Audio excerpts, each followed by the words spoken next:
तो हेलो दोस्तों। आज हम एक्सप्लेन करने वाले हैं हाल ही में आई हुई एक शानदार सा मूवी, जिस मूवी का नाम है कलम कवाल, जो कि आपको बहुत ज्यादा पसंद आने वाले हैं। तो इसीलिए चलिए अब हम इस वीडियो को तुरंत स्टार्ट करते हैं। तो मूवी के शुरुआत में हम एक घर का सीन को देखते हैं, जहां स्टैनली दास नाम का एक आदमी अपने फैमिली के साथ टीवी देख रहा था। तभी स्टैनली का फोन बजता है और थोड़ी देर बात करने के बाद वो अपनी पत्नी से कहता है कि मुझे मेरे बॉस का फोन आया है, इसीलिए जाना पड़ेगा। जिसके बाद स्नैली अपने काम पर निकल जाता है। फिर अगले सीन में हम देखते हैं कि स्नैली ऑफिस जाने की बजाय अपने कार को किसी लड़की के साथ बैठा है और वो लड़की पूछता है कि वैसे हमारा प्लान तो बाद में मिलने का था, लेकिन तुमने अचानक आने का फैसला क्यों कर लिया। लड़की जवाब देती है कि एक्चुअली में मेरी रूममेट दीपू की कल शाम को ही वापस आ रही है। अगर वो घर पर होती तो मेरा बाहर निकलना मुश्किल हो जाता है, इसीलिए मुझे लगा कि आज ही सही मौका है, तो मैंने तुम्हें कॉल कर दिया। तब स्नैली कहता है कि मैंने लॉन्च में बात की तो थी, लेकिन अगले हफ्ते के लिए अब अचानक जाने के पता रूम खाली मिलेगा या नहीं। खैर चलो चलकर देखते हैं। लड़की पूछती है कि क्या तुमने किराए के घर में के बारे में कुछ पता किया, हम कब तक ऐसे लॉज में मिलेंगे। स्नैली कहता है कि मैंने पूछा तो था, लेकिन जहाँ कुछ दिक्कत है, मैं दूसरी घर की तलाश कर रहा हूँ। अभी हमें लॉज में ही काम करना चाहिए। फिर वो वहाँ आगे कहता है कि मैं अपनी वाइफ से तलाक के बारे में बात कैसे करूं, मुझे समझ नहीं आ रहा है और मैंने अभी उसे तुम्हारे बारे में कुछ भी नहीं बताया है। फिर वो पूछता है कि तुम लेटर रख कर तो आ गई हो ना। लड़की कहती है कि हाँ, मैंने लेटर रख दिया है। इनकी बातों के साफ समझ आ रहा था कि लड़की अपने घर से भाग कर आई है। अब यह दोनों एक लॉज में जाते हैं और एक कमरे के अंदर जाकर इंटीमेट हो जाते हैं। फिर ये दोनों टीवी देख रहे होते हैं, तो उसमें न्यूज आ रही थी कि एक भाई ने अपने भाई को ही मार डाला है। तब वो लड़की कहती है कि आजकल क्या हो रहा है, कोई किसी को भी मार रहा है। जिस पर स्टैनली कहता है कि दुनिया में तरह तरह के लोग हैं, हर कोई अपनी सिचुएशन के हिसाब से रिएक्ट करता है। तब लड़की मजाक में पूछती है क्या तुमने भी ऐसा कुछ किया है। स्टैनली कहता है कि हाँ, मैंने कई लोगों को मारा है। तब लड़की हंसने लगती है। फिर स्टैनली कहता है कि इंसान को मारने में जो मजा आता है ना, वह जानवरों को मारने में नहीं आता है। लड़की पूछती है तो क्या तुमने मुझे मारने वाले हो। स्टैनली कहता है कि हाँ, और इसके बाद वो बड़ी ही शांति से लड़की का गला घोटकर उसे मार डालता है। और अब यहाँ स्टैनली मर्डर करने के बाद एकदम शांत था। फिर वो लाश को एक बड़े बैग में पैक करता है, कार की डिग्गी में रखकर वो लॉज में से निकल जाता है। बाद में वो उस लाश को एक सुनसान जगह पर जाकर दफना देता है। अब हमारे कुछ समय बाद आगे बढ़ती है। 2012 में एक लोकेशन है तिरुवनंतपुरम। एक रिपोर्टर प्रदीप एसपी से मिलने आता है। वो पूछता है कि कोटाई कोनम गाँव में हुई दंगों की क्या स्थिति है। एसपी बताते हैं कि दंगों अब पूरी तरह कंट्रोल में है और एक स्पेशल ऑफिसर उसकी जांच कर रहे हैं। फिर हम देखते हैं कि वो स्पेशल ऑफिसर जय किशन है। जय किशन वही ऑफिसर है जिससे पूरी दंगे का कंट्रोल किया था और वो उस अब पुलिस स्टेशन आता है केस के डिटेक्ट मांगने के लिए। तब पुलिस वालों बताता है कि सर, इस दंगे में से 3 लोग शामिल है, विमल, उसकी बहन और यूसीफ। विमल आर्मी में था, उसकी बहन अचानक घर से गायब हो गई है और गाँव में किसी ने यह बात फैला दी है कि यूसी जो दूसरे धर्म का है वो उसे भगा ले गया है। जब विमल को यह बात पता चली तो वो अपने दोस्तों के साथ आया और उसके यूसीफ के घर वालों को हमला कर दिया। तब जवाब में यूसीफ के लोगों ने विमल के घर पर हमला कर दिया। इसी तरह से यह मामला 2 गुटों की लड़ाई में बदल गया। लेकिन सच यह है कि यूसीफ को कुछ ही पता नहीं है कि वो लड़की कहाँ है। तब जय किशन इस मामले के जांच शुरू करता है। तब दंगों में शामिल सभी लोगों के पूछताछ करता है। तब एक पुजारी बताता है कि उसने विमल की बहन को यूसुफ के साथ देखा था, लेकिन इस बात पर उसे पक्की जानकारी नहीं है। फिर जांच आगे बढ़ती है और विमल की टेक्निकल टीम बताती है कि विमल की बहन का मोबाइल लोकेशन ट्रेस किया गया है और पता चलता है कि वो यूसुफ के साथ नहीं बल्कि किसी और आदमी के साथ तमिलनाडु में है। फिर वो विमल को जब यह बात पता चलती है तो वो पुलिस का इंतजार किए बिना अपने दोस्तों के साथ तमिलनाडु निकल जाता है और वो उस लोकेशन पर पहुंचकर एक आदमी को पकड़ता है और उससे बुरी तरह से पिटता है। जहाँ विमल को लोग लग रहा था कि इसी आदमी ने उसकी बहन को भगाया है। तभी जयकिशन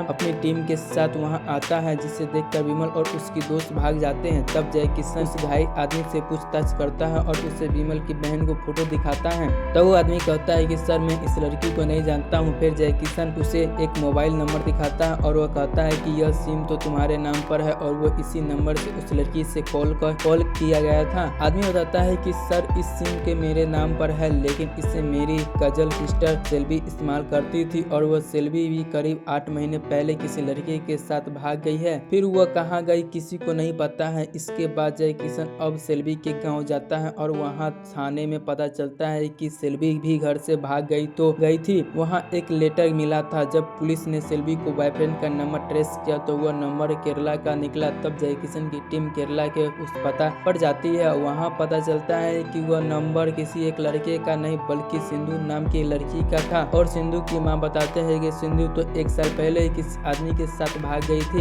यह सुनकर जय किशन भी हैरान था कि फिर जय किशन इस पूरे प्लॉट को समझता है और एसपी को जाकर रिपोर्ट करता है। वो कहता है कि सर यह एक चैन बन गई है। विमल की बहन गायब हुआ, उसका कनेक्शन सेल्वी से मिला। फिर सेल्वी गायब हुई तो उनका कनेक्शन सिंधु से मिला। यह सिलसिला तमिलनाडु और केरल के बीच में चल रहा है। सबसे बड़ी बात यह है कि सारी लड़कियां या तो तमिल तलाक से शुदा है या विधवा, और उनके घर वालों को सोचा कि उन्होंने दूसरी शादी कर ली होगी, इसीलिए किसी ने गहराई से जांच किया करवाई। मुझे लगता है कि यह किसी एक आदमी का काम हो सकता है। तभी एसपी जैक को इस केस के पूरी जिम्मेदारी सौंप देते हैं। इसे किसी की भी तरह से सॉल्व करो। इसके बाद जब स्टैनली को देखते हैं, एक दिन स्टैनली को घर पर उसका एक जानवर वो भी आता है जो कि सिल्वरी दुकान चलाता है। वो स्टैनली को बताता है कि उसने सोने के काम के लिए घर पर थोड़ा सा साइनाइड रखा देखा था, लेकिन उसके पड़ोसी के कुत्ते के गलती से उसे चाट लिया था, उसकी मौत हो गई। इसीलिए पड़ोसी उस पर केस कर रहा था। यहाँ पर भी मदद मांगता है, जिस पर स्टैनली कहता है कि कोई बात नहीं, वो तो मैं देख लूंगा। पर साइनाइड के बारे में सुनकर स्टैनली को दिमाग में कुछ और ही चल रहा था। यहाँ से एक स्टैनली ने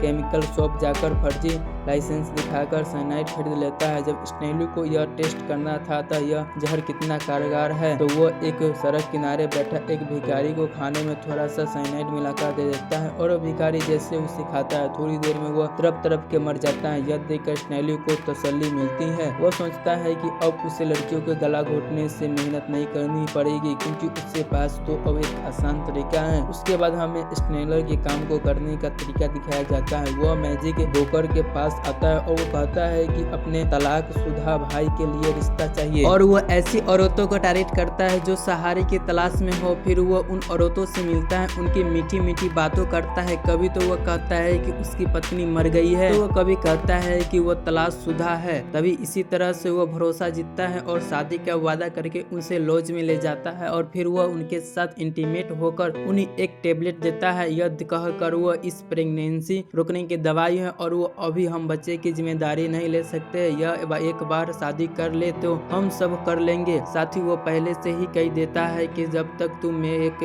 बस स्टैंड पर जाओगे न तो उसे वहाँ एक टॉयलेट में जाकर खा लेना। तो लड़की अभी उसकी बात मान लेती है। फिर जब वो बस स्टैंड के टारगेट में गोली खाती है तो वो साइनाइड की वजह से उनकी वही मौत हो जाती है। जिसके बाद स्टैनली तो वो हर बार की तरह निकल जाता है और इसी तरह से वह कई लड़कियों को मार चुका है। फिर जब पुलिस को लाश मिलती है तो वह कोई भी इसकी पहचान करने नहीं आता है, इसके लिए मामला आसानी से दब जाता है। इधर जय किशन अपनी जांच में लगा हुआ होता है। उसे समझ आ गया था कि अपराधी तमिलनाडु और केरल के बीच में ही ऑपरेट कर रहा है। जो वो एसपी से कहता है कि सर हमें टीम में एक ऐसी ऑफिसर की जरूरत है जो तमिल और मलयालम दोनों भाषाएं जानता हो और उसे बॉर्डर के इलाकों को भी अच्छी से समझ हो। तब एसपी उसकी बात मान लेते हैं और एक ऑफिसर को एक स्पेशल टीम में शामिल करते हैं। और चौंकाने वाली बात यह होती है कि ऑफिसर और कोई भी बल्कि स्टैनली है। स्टैनली असल में वह पुलिस वाला ही था, यानी अब कातिल खुद उस टीम का हिस्सा बन गया है जो कि ढूंढ रही है। फिर जय किशन की टीम के साथ मीटिंग करता है और बताता है कि पुलिस उन सभी गायब लड़कियों के नर्स को ट्रैक कर रही है। कातिल ने उसको फोन बंद करके देख रखे हैं, लेकिन अगर एक भी फोन ऑन हुआ तो लोकेशन पता चल जाएगा। यह सुनकर तो स्टैनली को होश उड़ जाते हैं, क्योंकि उसने हाल ही में जिस लड़की को मारा था उसका फोन अभी भी उसके जेब में था। फिर जब वहां से बाहर निकलता है तो वह फोन को तोड़कर नाले में फेंक देता है ताकि कोई सबूत न बचे। अब कुछ दिनों बाद टीम को एक सफलता मिलती है। एक गांव के बस स्टैंड के टॉयलेट में एक लड़की की लाश मिलती है। जय किशन से मिसिंग लड़कियों की फोटो से उसकी मिलता है और वह लाश सहाना नाम की लड़की से की निकलती है। इसी तरह से स्टैनली की भी नाटक करते हुए एक और रिपोर्ट लाता है कि एक गाँव में लाश मिली है। जब जय किशन फॉरेंसिक डॉक्टर के से बात करता है तो उसे डॉक्टर बताते हैं कि सर वैसे तो यह नेचुरल मौत लग रही है, लेकिन गहराई से जांच करने पर हमें बॉडी में साइनाइड के अंश मिले हैं। यहाँ से यह पक्का हो जाता है कि कातिल जहर का इस्तेमाल करने लगा है। इसके अलावा क्राइम सीन में पुलिस को सेल्फी पिन भी मिलती है और वह फॉरेंसिक एक्सपर्ट बताते कि यह है कि कोई खास पिन नहीं है जो पुलिस वाले अपनी वर्दी पर नेल पेस्ट लगाने के लिए इस्तेमाल करते हैं, यानी वो तो हो सकता है कि खूनी पुलिस वाला हो। फिर जांच के दौरान साइबर जेल से को एक सिग्नल मिलता है जहां एक मिसिंग लड़की का पुराना फोटो कुछ देर के लिए ऑन हुआ था। जब लोकेशन ट्रेस की जाती है तो पुलिस की टीम के उसी लोकेशन पर छापा मारती है। जब यह घर के एक पुलिस कांस्टेबल मनी का निकलता है और तलाशी लेने से वह फोन मनी के बिस्तर में ही पड़ा था। यह देखकर मनी की पत्नी घबरा जाती है और कहती है कि मुझे इसके बारे में कुछ नहीं पता है। मनी की सुबह से घर नहीं आए है। तब वो मौजूद स्नेली नाटक करता है कि सर मैंने मनी को जानता हूँ, वो ऐसा कुछ नहीं कर सकता है। जिस पर जैकिसन कहता है कि सबूत तो उसी की तरह इशारा कर रहा है, बाकी सब मनी मिलेगा तो सच्चाई पता चल जाएगी। फिर हमें पता चलता है कि असल में उसी सुबह स्नेली ने मनी को किसी बहाने से बुलाकर उसकी जान से मार दिया था और फिर उसके केस को उसकी तरफ से हटाने के लिए फोन मनी के घर में छुपा दिया था, जिससे सारा शक मनी पर आ गया है। वहीं जैकिसन एसपी को यही पूरी रिपोर्ट बता रहा होता है, जिससे केस लगभग सॉल्व माना जाता है। लेकिन मनी अभी भी गायब है और जैकिसन के लग रहा था कि उसके हाथों से यह केस कुछ छूट रहा है। इसी दौरान इसे स्नेली को बचपन की कहानी पता चलती है कि असल में स्नेली से दादा को शिकार करने का बहुत शौक था। बचपन में स्नेली भी अपने दादा के साथ जंगल जाता था और उसमें इसने देखा कि जानवरों को मारने में दादा को कितना मजा आता है। धीरे धीरे यह चीज स्नेली को दिमाग में घर पर आ गई और ऐसे ही उसे मारने की लत लग गई है। फिर जब वो बड़ा हुआ तो शिकार पर पाबंदी लगा दी गई और उसकी तलब बढ़ने में लगी। तब उसकी चोरी छुप जानवरों को मारना शुरू किया। फिर वो बाद में इंसानों को मारने लगा। इसी तरह से उसके लिए हत्या करना एक नशा बन गया था। अब यह नया जैकिसन एसपी से कहता है कि सर मुझे लगता है कि मनी सिर्फ एक चेहरा है था, असल कातिल अभी भी बाहर है, मुझे इस बारे में पता करना है। उधर स्नेली को भी लगने लगता है कि पुलिस उस तरफ पहुंच सकती है तो वह अपने तरीका बदलने का फैसला करता है। फिर वह एक पब्लिक बूथ के आवाज बदलकर एक फोरेंसिक ऑफिसर को फोन करता है और वह कहता है कि सर मैं एक राइटर हूँ, क्या कोई ऐसा तरीका है जिससे इंसान मर जाए और पोस्टमार्टम में भी पता न चले, क्योंकि मुझे अपनी मूवी में ऐसा ही कहानी लिखी नहीं है। तब वो ऑफिसर बताता है कि अगर शरीर में स्नाइलर की इंजेक्शन लगा दिया जाए तो इंसान हार्ट अटैक से मर जाएगा और किसी को पता भी नहीं चलेगा। जिसके बाद स्नेली को एक शादीशुदा औरतों को ऐसे ही फंसाया है और लॉज में उसे शुगर चेक करने के बहाने स्नेली के इंजेक्शन लगा देता है। फिर जब वो औरत अपने घर पर आती है तो वो रात में नींद में ही मर जाती है और अगले सुबह सबको लगता है कि उसे हार्ट अटैक आया था, इसीलिए उसकी मौत हो गई है। अब जब यह बात जैकिसन को पता चलता है तो वो इस केस को भी समझ जाता है कि वो अब लाश को पोस्टमार्टम करवाता है और पता चलता है कि उसे भी जहर दिया गया था। यानी ये चीज जैकिसन को यह भी समझ आ गया था कि यह खून भी उसी कातिल ने किया होगा। फिर जैकिसन अपनी टीम के साथ पुरानी फाइबरों के लिए चेक करता है और उसकी नजर बिजू नाम के लड़के को बयान पहुंच जाती है, जिसके वो 2 बार अलग अलग बयान दिए गए थे और यहाँ जैकिसन उस पर शक हो जाता है। फिर वो बिजू के पास आता है और वह शक्ति से पूछता है कि जब बिजू डर के मारे सच बताता है और वह सर में मेरी बहन दिव्या घर से भाग गई थी लेकिन वो मरी नहीं है और वो आपस घर आ गई है, तब बदनामी के डरे में से हमने उसकी कहीं शादी करा दी है और वो अब अपने ससुराल में खुश है। तब जयकिशन तुरंत दिव्या के एड्रेस लेता है क्योंकि वो मौका में है खूनी तक पहुंचता है। फिर यहाँ से जयकिशन दिव्या के ससुराल आता है और दिव्या से पहले बात करने से मना कर देती है, लेकिन तब उसे पता चलता है कि उस खूनी को कई लड़कियों को मारा है। तब वो सब कुछ बता देती है। दिव्या कहती है कि उसे हर लॉज में उसने मुझे वो गोली दी थी खाने के लिए और कहा था कि अभी हम बच्चे को ऑपरेट करने से लायक नहीं है, लेकिन सर मेरे पास कुछ पैसे थे तो मैंने सोचा कि बच्चा हम दोनों मिलकर पाल लेंगे, इसीलिए मैंने वो गोली नहीं खाई थी। लेकिन जब मैं बाहर निकली तो वो गायब था और उसका फोन भी बंद आ रहा था, जिसके बाद मैं घर आ गई थी। तब जैकिसन मनी उसे फोटो दिखाता है जिस पर वो दिव्या कहती है कि इंसान नहीं, यह इंसान नहीं था। फिर जैकिसन कहता है ठीक है, एक एक्सेज ऑपरेटर को बुलाता है उसे। तब उसने इसे जरिए स्केच बना देता है, लेकिन हम देखते हैं कि स्नेली को भी पुलिस की तरह हरकत पर नजर रख रहा था। अब उसे पता चल जाता है कि दिव्या भी अभी जिंदा है, इसलिए वह चुपके से दिव्या के पास आता है और उसे धमकी देता है कि अगर तूने मेरा स्केच बनवाया या पुलिस को बताया तो मैं तेरे पति को अपने बच्चे को मार डालूंगा। इसने दिव्या की तरह से डर जाती है। फिर वह जब अगले दिन जैकिसन इस स्केच को